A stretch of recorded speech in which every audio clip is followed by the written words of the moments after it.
to episode 2 of The Chosen Chats, the message behind the story. I'm here with my friend Ava. Hi. And we are going to get right into the second episode. There's a lot of deep stuff happening with some of our characters. We're going to cover everything from Nicodemus discovering that Mary is healed to Mary hosting Shabbat dinner. How did we get here in just one episode? Such a beautiful story. So first and foremost, you watched episode 2. Again, this is your first watch through of the season. How are you feeling? I liked episode 2 a lot better than 1 just because there was no exorcism. So it was easier to get through. That's fair. We start off the episode when Mary is healed.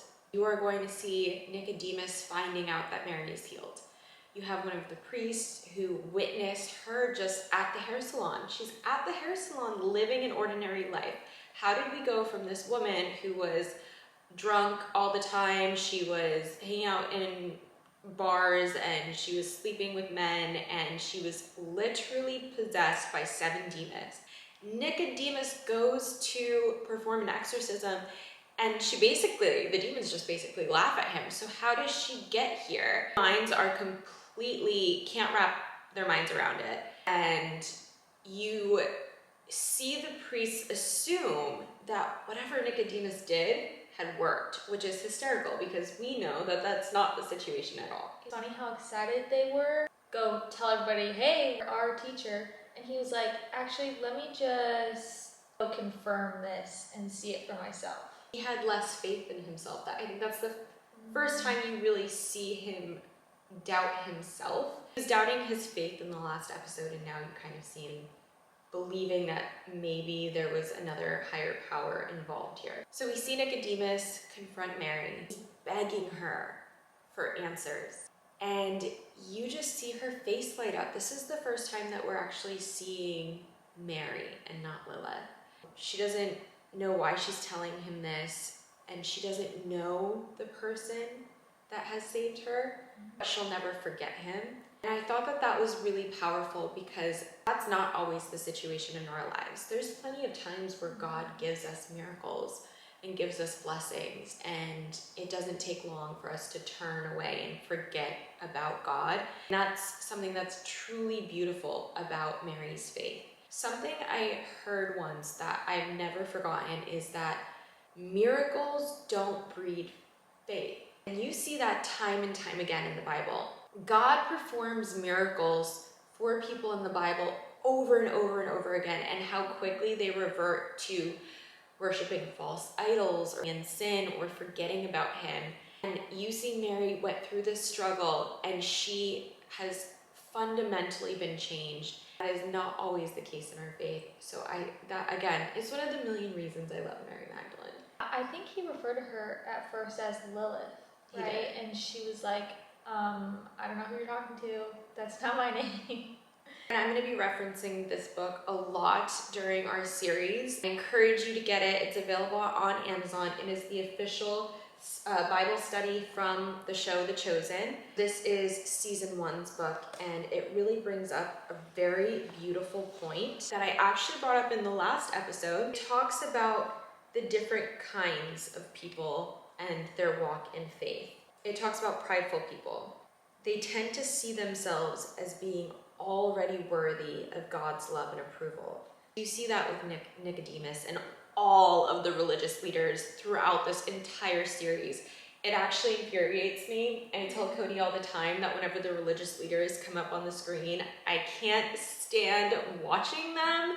They make me so angry. They are very prideful. Feel almost equal to God. Then you have insecure people, which I actually relate to this the most. Insecure people struggle to believe that God's love is big enough to wipe out their personal history of wrongdoing, causing them to feel hopelessly unworthy of his offer to redeem and restore. But having an underinflated view of ourselves can keep us from accepting and responding to God's will with our whole heart. In either case, the focus is on us instead of God. And I thought that that was just so incredibly beautiful. With Mary Magdalene, she was called out of the darkness, and Mary didn't earn the Savior's help with good behavior. God didn't say, you have done all of these good deeds in your life, I will save you. She was in the pits of hell, and God went down to the pits of hell and said, you are worthy. She's sinful. She's absolutely living in sin. And he said, you are worthy. And I think that we always need to remind ourselves of that. You do not need to be earning God's love. You need to believe in him first and foremost. That was beautifully said. That's one of the reasons I love these 2 episodes, is he's handpicking his followers. You are not seeing him go and pick like top tier human beings. Yeah. People are great. If their faith is strong, great. But Jesus goes out and he seeks the lost and the lonely, and he wants you. So we see Nicodemus, who's considered by all of those around him as worthy of God's calling already. What do you think is going to happen with Nicodemus? Do you have any predictions? I feel like I should know more, just like Bible studies. Like I know his name, but I don't really know much about him. That's fine. Being in this place is completely fine. If this show makes you pick up actually makes you pick up a Bible, I think that's all the purpose of it. Yeah. It's not for entertainment. It's great if you feel good watching it, but if it makes you curious, scratch the itch, pick up the Bible. All of these supporting characters are part of the story. Aspects of characters that you have going on in this episode is Nicodemus, who believes that he's already worthy of God's love. You have Matthew, who's too busy to even think about God. He's completely indifferent. Obsessive over money and numbers, and that's where he's at. Then you have Simon, who I would say Simon is more on a journey of, I am going to do it myself. He believes in God, but God's not putting food on his table right now, and he believes that he can do it himself. He's going to go out and he's going to make it happen, even if that includes betraying all of the people that he knows in his life. You watch this episode and you see he's in a tavern. He's with a group of fellow Jews that he knows, that he works with, and he's laughing and he's drinking with them and he's buying them drinks and he is baiting them. Brother is saying, why are you happy?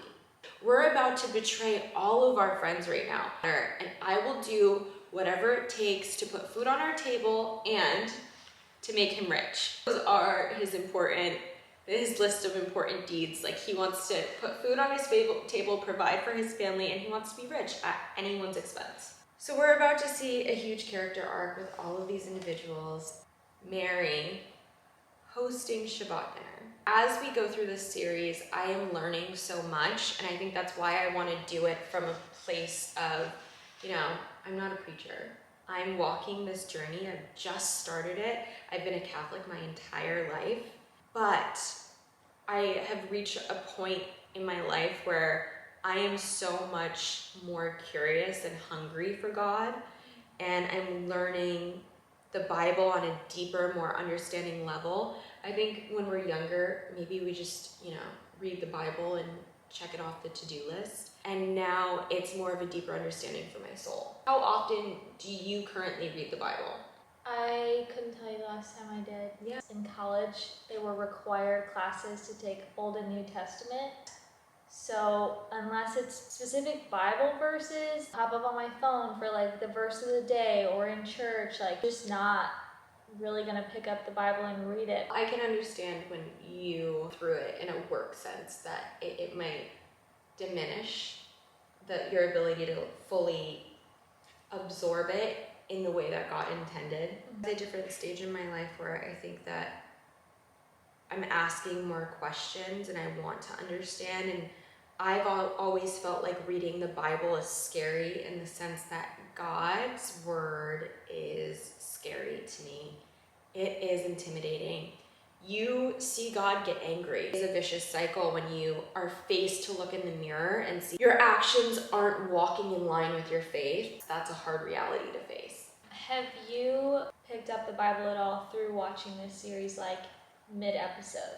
Mid-episode, no. Okay. Actually, really, when I watch this show, I am so enthralled with it and I want to feel every emotion. I don't want to look at my phone. I don't want to look at the Bible. I want to ride the wave from beginning to end, because I do think that Dallas Jenkins does such an incredible job at narrating the episodes and making you go through this roller coaster ride. And I feel like if you are on your phone during this show, you are missing You're gonna miss it. Don't pick up your phone, put it down, give your heart the ability to feel, truly understand, and like be present in the conversations that are happening.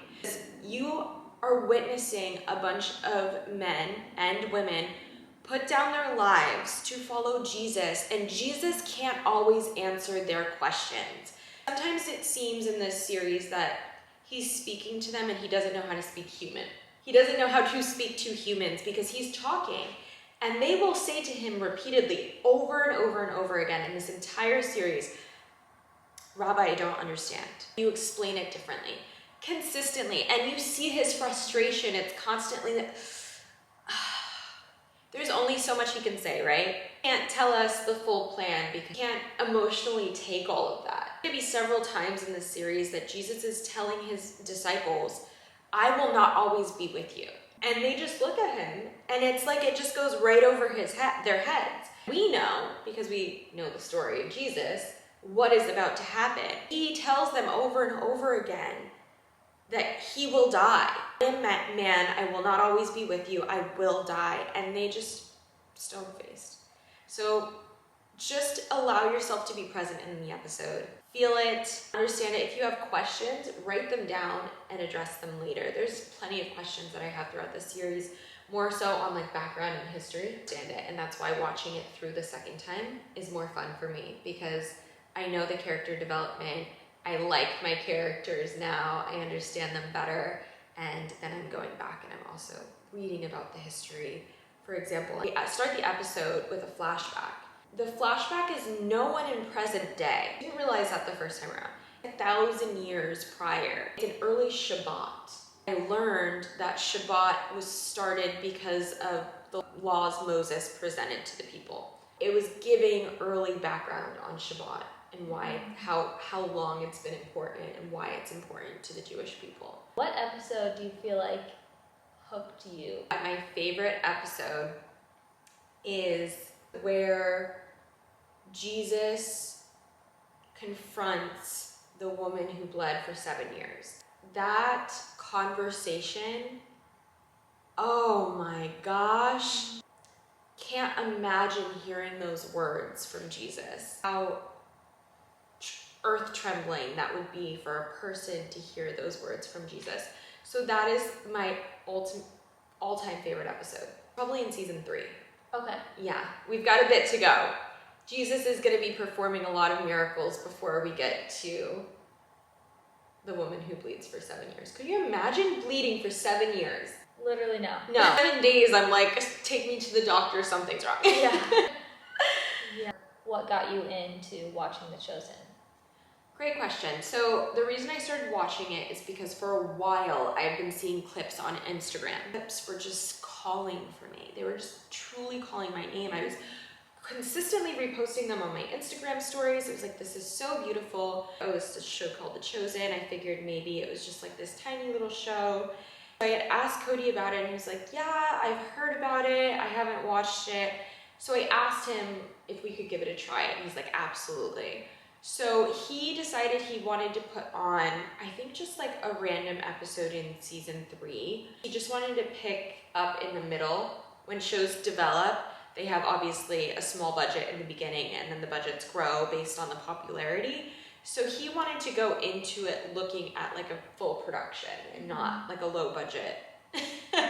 Yeah. A low budget show. Yeah. So he put on a random episode and he got hooked. And he just started watching it from there. And I was like, you know, I don't know anything. I don't know, okay, which disciple is that? I was asking all of these questions. I was on my phone. I couldn't get into it at that point in time. Yeah. And he had gone back and started the show from the beginning, but he started watching it without me. And so I just wasn't into it. And I said, he was about to finish the series. And I said, you know what? Can we just watch it from the beginning? Because I want to know and understand. And he said, okay. And he was like, I'll watch this show every day. That's how much it means to him and how much he loved it. So we sat down. So he just liked it right away. Yeah. Okay. Yeah. So we just finished the last episode that has been released last night. Okay. Last night. So we're waiting for season 5 to come out. And I'm so truly sad that there's no other episodes for me to watch, but we're starting from the beginning for this series, so it's okay. I hope that you use this weekend to watch some episodes.